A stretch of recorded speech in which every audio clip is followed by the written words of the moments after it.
I've been drinking black coffee since I was 12. I think it was originally my inner rebel that pushed me to drink it that way. If my friends ever got coffee, they'd get one of the drinks that are loaded with sugar and whipped cream and practically unrecognizable as coffee anymore.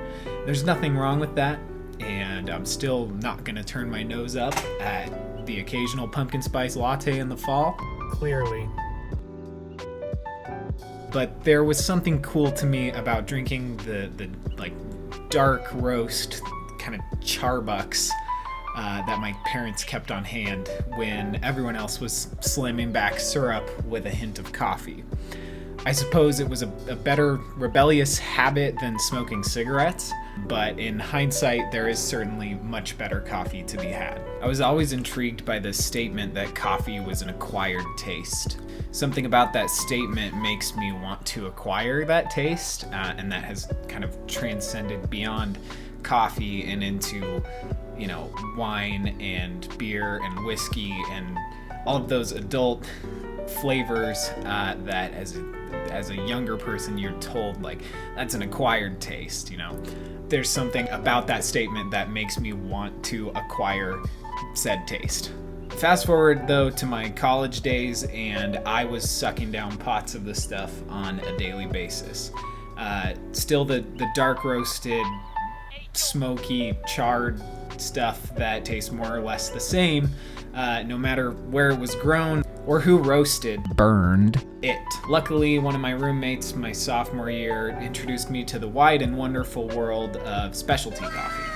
I became quickly fascinated by the various tasting notes that could be achieved through the different varietals, growing regions, farms, processing methods, roast levels, and preparation methods. My fascination with coffee continued to evolve with me through college, and upon graduation, I was lucky enough to use my degree at a coffee brewing equipment company called Brewista. I worked on a lot of really cool projects and met a lot of really cool people in the specialty coffee industry through that company, and consider myself lucky to have been a part of it. However, there was some internal strife at the company during and just before the pandemic that ended with lawsuits between owners, bankruptcy, and laid off employees. Some portions of the company have continued on in different forms, and in the final days of my time there, some of the work I did for them survived in the form of an educational cold brew series that was repackaged and rebranded for one of their new ventures at the last minute of production. We made it about halfway through the series before the pandemic, lawsuits, and bankruptcy put it on indefinite hold. While production was on pause, I asked if I could use some of their equipment to run a farmer's market booth in the meantime to sling some nitro cold brew featuring beans from local roasters like H+S and Snowy Elk and Motive Coffee. It was a lot of work and daunting to try to start something like that in the middle of the pandemic, but I'm glad I did. I named my stand Juicy Brew to reflect my favorite profile of coffee, natural process, fruit-forward, juicy brews that taste delicious on nitro. It's a far cry from the dark roasts that originally got me interested in coffee, but that's also why I offered some cold brews for people who preferred that profile in the bold brew. I also made signature mocktails for each of them, including a peach cobbler-inspired drink for the Juicy Brew, using peaches from one of the Palisade peach vendors, and a s'mores-inspired drink for Bold Brew, complete with a toasted marshmallow garnish, and even a habanero pumpkin spice drink later in the season that was inspired by New Belgium's and Voodoo Ranger's Atomic Pumpkin, which is really good. That takes the spice in pumpkin spice quite literally and makes it a spicy drink, which I find very interesting. However, the brisk Wyoming weather keeps farmers market season very short up there, and I either had to push to take Juicy Brew online or just put the whole project on pause. And I was very exhausted and chose to do the latter. But it was also around this time that I found out my employers had declared bankruptcy and would be laying me off. Fortunately, after a few months, I was able to find a job working at a coffee roaster called OTIS Craft Collective in Lafayette, Colorado. This is actually one of their beanies. I got a lot of great experience in the cafe environment, but also in sales and production. This shirt from the Department of Brewology honestly sums up my experience fairly well. I am truly the world's okayest barista because my experiences in the industry have never been customer facing or behind the counter in a traditional cafe setting. Juicy Brew was kind of this, you know, it doesn't really count as like a barista environment. I would set up a coffee booth and just pull a lever on a nitro machine or add syrup and stuff to the rim. But that's nowhere near the skill required to do things like very intricate rosettas and latte art and stuff like that. So I guess all of that might make me the world's worst barista, but I don't know. Either way, I have a lot of respect for the people working in coffee around the world, from growers and importers to roasters and baristas to brewing equipment manufacturers and suppliers. I have purchased a few coffees to do a little flight of sorts and compare them. You might be wondering, how do you do a flight of coffees? And I'd tell you, you do it by cupping.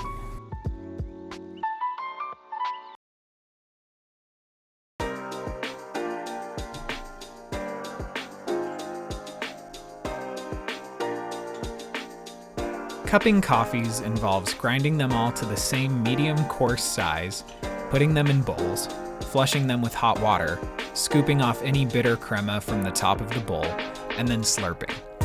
It's a useful way to quickly standardize the experience between different coffees rather than brewing them all individually.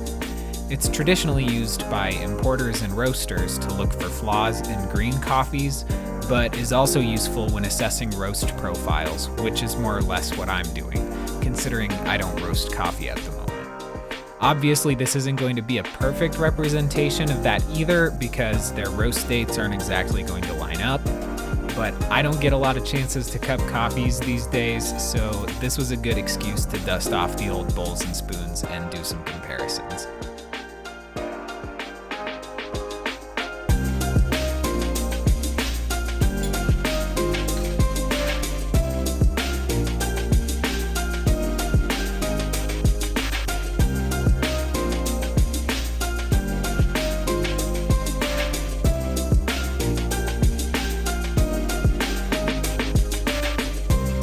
So I've got all the coffees prepped and ready to go, and I'm ready to talk about them. First off, I haven't really had any of it yet, but the Katura Tea.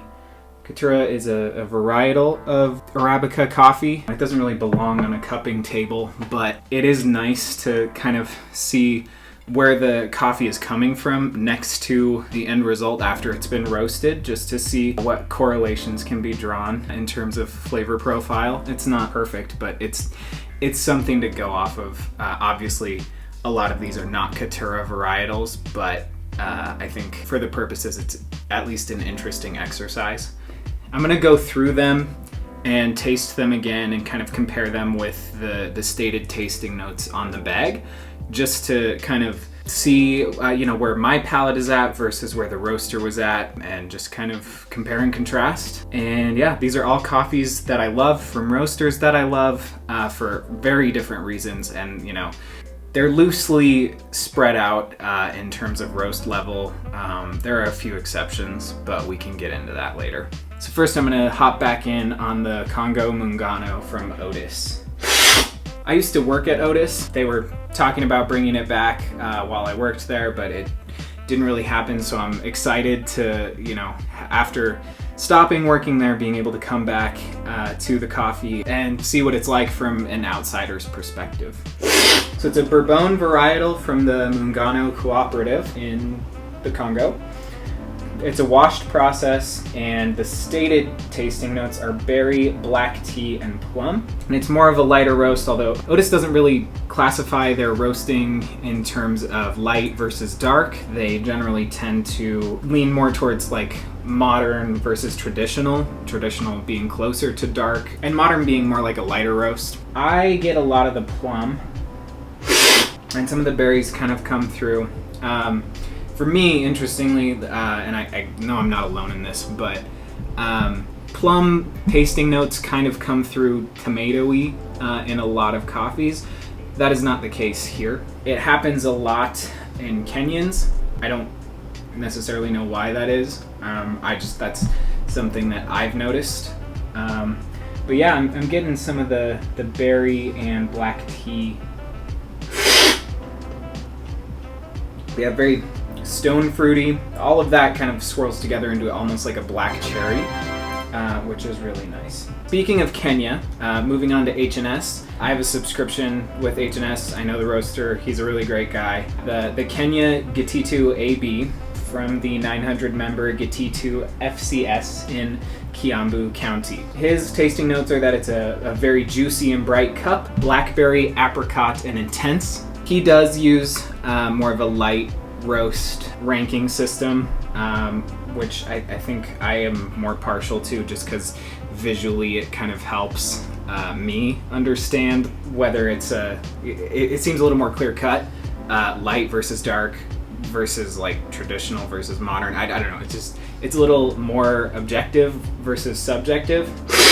It's a Kenyan coffee, so my head always goes to tomato, but it's not there here. There is stone fruitiness. It is very apricot forward. It's a lighter stone fruit, so like apricot, almost orangey, but not quite. It's tart, which is really interesting. Tart, bright, very complex, and very fruit forward, which is awesome. Moving on, but still in Africa, we've got the Ethiopia Beriti from Onyx Coffee Lab. They, like OTIS, do a traditional versus modern roasting level. Their tasting notes are hibiscus, strawberry, cocoa, guarapo, and juicy. I don't know what guarapo is, but I will dive in and see if I can find it. Wow. I mean, the strawberry is really present. It's almost like strawberry shortcake, which is, I mean, very, very tasty, very decadent.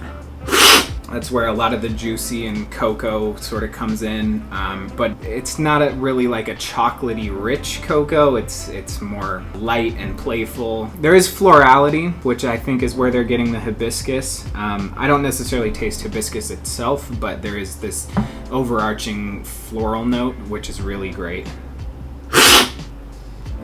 Kind of coming back to that strawberry shortcake that I can't get out of my head. It's almost like whipped cream the way it comes through, which is really fun.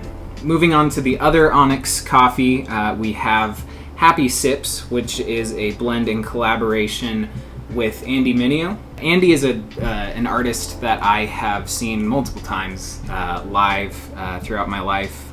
He's very fun, and his concerts are always a blast. There's a very tart, almost peachy, but not quite, like a nectarine note in there, which is really, really fun, really springy. I don't know, it's really interesting. It's almost a citrusy note too. It's not quite as tart as like, lemonade or anything like that. It's still a very round mouth feel. It's not sharp or super acidic or anything like that. Yeah, that's awesome. They stated that it's more on the modern side of their spectrum rather than traditional, which I would agree with, because to me, on that ranking system, modern just means light roast. It's light, it's fruity, it's fun, it's really good. There's peach, there's nectarine, there's not really apricot, but it's all in that like orange stone fruit bubble. That is very good.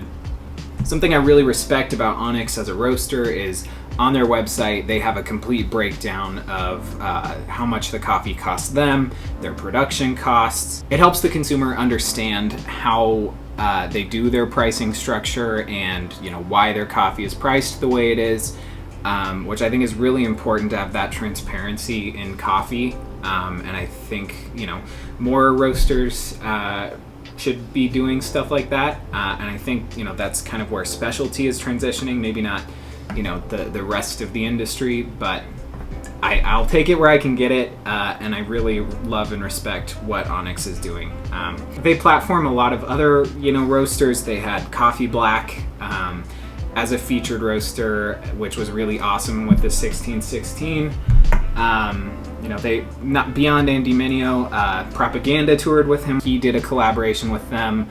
His old roasting company, or his label's old roasting company, Left, was one of the first roasters that I really got into as I dove into specialty coffee. So it's really fun seeing elements of it move forward, even if Left stopped being a roaster. Moving on to Rabbit Hole, who I recently discovered through 50% Arabica's Instagram page. But up first is the Shundisa, which is from Guji in Ethiopia. Their tasting notes are strawberry, violet, lavender, and nectarine. It is a natural process.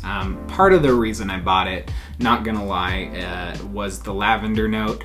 I love lavender florality in coffee, all the way up to like H+S did a coffee last summer that was a lavender processed coffee. So it was, as I understand it, rested on a bed of lavender so that wasn't necessarily a lavender note. It was actual lavender transferring into the coffee, which was really interesting.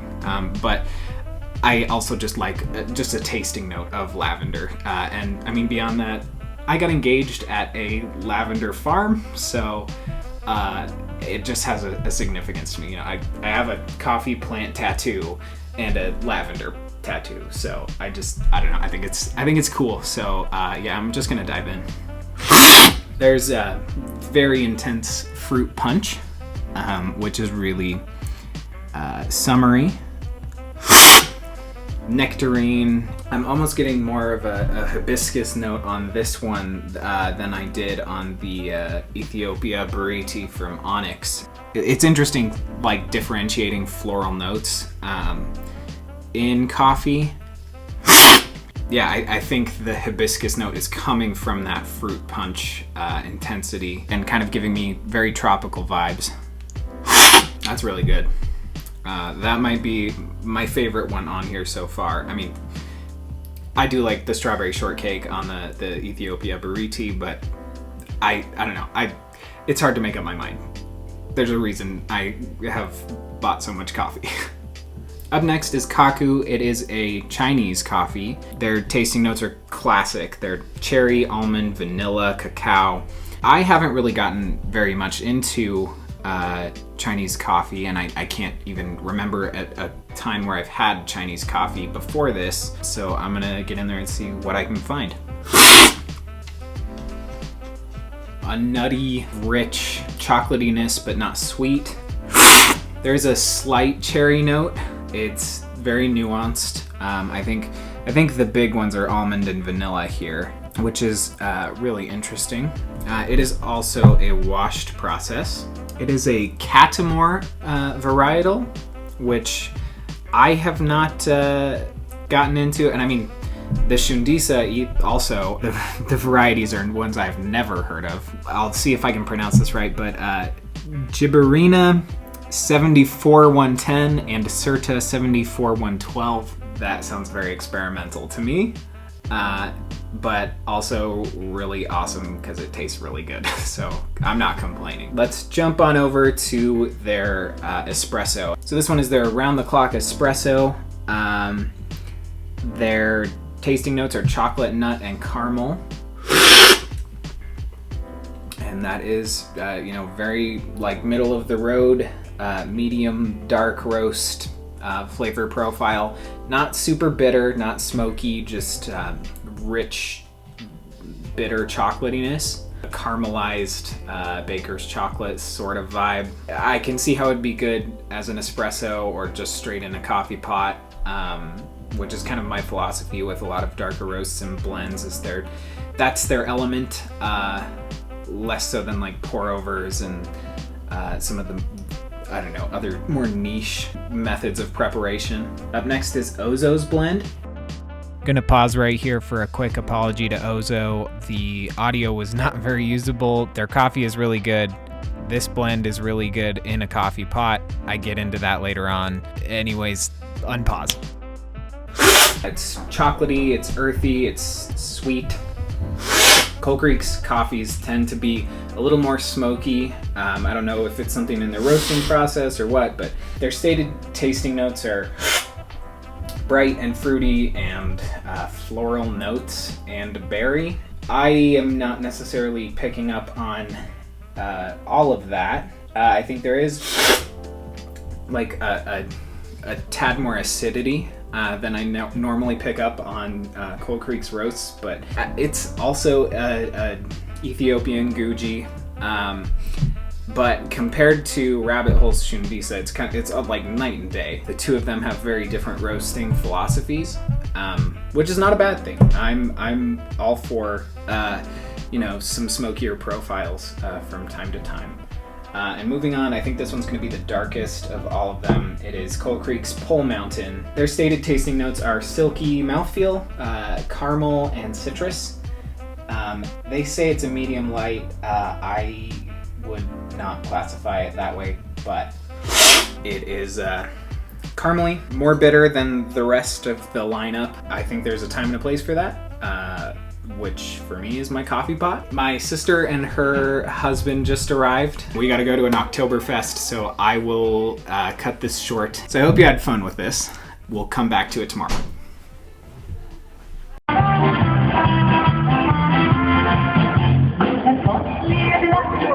All right, so this is post-cupping, and I've kind of sorted the coffees by the brewer I would prefer to brew them in. I'll walk you through my thought process briefly, but however you want to brew it, that's the right way for you. This is just how my head works. These ones are the more fruity and floral coffees, and for whatever reason, I find smaller pour-over setups are more able to capture those like really specific flavors when you're brewing like one cup at a time. And I really enjoy just the single serving pour over, and find that it's kind of where I'm most dialed in and can like get the most bang for my buck. So that's generally what I reserve for the flavors of coffee that I really am passionate about. And then this is like the mid-tier pour over setups that are like multiple servings. When I brew in them, I generally find that I can't get as specific with the flavors I capture as I can with the smaller setups. So I reserve more of the just like generally approachable coffees for that. And then these ones are more of the coffee pot sort of coffees, that you could get in a diner, or like that are just kind of, when you hear the word coffee, your mind automatically goes to these. Like they're not obviously like Folgers and Starbucks quality. I know I'm not supposed to mention those, but they are more smoky, bold, rich, earthy flavors. James Hoffmann has a great video about needing just basic coffee so I can get up and make the coffee that I really want to drink. And so I have my coffee pot set up with these coffees to turn on before I wake up, so that I can wake up, pour myself one of those, and then make another one of these more specific, fruity, flavorful coffees for later in the morning. I really like all of these roasters. This is not indicative of what I would normally, be drinking or have on hand at a given day. I try to keep it to like a max of like 3 coffees, like maybe one that represents each category, but even then, I don't know. If I have one bag of coffee, it's fine. I wanted to do something fun for National and International Coffee Day. I think this video is probably going to be a little late just based on how long it's going to take to edit and everything. I don't think I'm going to be able to get it out in time for those days, but I wanted to show the coffee community some love. So Rabbit Hole, H+S, Coal Creek, Onyx, OZO, OTIS, thank you all very much. If you want to check out any of those roasters, head to the links in the description. I'm hesitant to link to these specific coffees just in case, coffees rotate, as people are keeping their coffees in season. These might not be on their website for, very long. So I think it's just better to link to the roasters themselves. But anyways, I will always be grateful to my old roommate for showing me what coffee could be and for helping me elevate my appreciation for craft products. He also introduced me to the art of raw denim. His name is Alex, and he actually has a YouTube channel of his own where he makes incredibly in-depth video essays about the human psyche and just generally well-produced content about the things he finds interesting. It's called Intermittent Diversion, and you should check him out. He's got a coffee-centric video about the value of daily rituals that you should definitely check out. Coffee is what initiated my appreciation of craft products, attention to detail, and acquired tastes. And I will be forever grateful to everyone in the industry who has helped me along in my coffee journey. Shout out to my favorite coffee content creators out there, James Hoffmann, Umeko Motoyoshi, Kat Melheim, the Real Sprometheus, and both milkyfinesse and 50% Arabica on Instagram. If you're craving more coffee content, I highly recommend subscribing to and following them. Anyways, I think that's gonna do it for today's video. Thanks for checking it out. Go enjoy some coffee and have a fantastic day, my friend. Deuces. That's what I get. I deserve that. I'm sorry. Bye.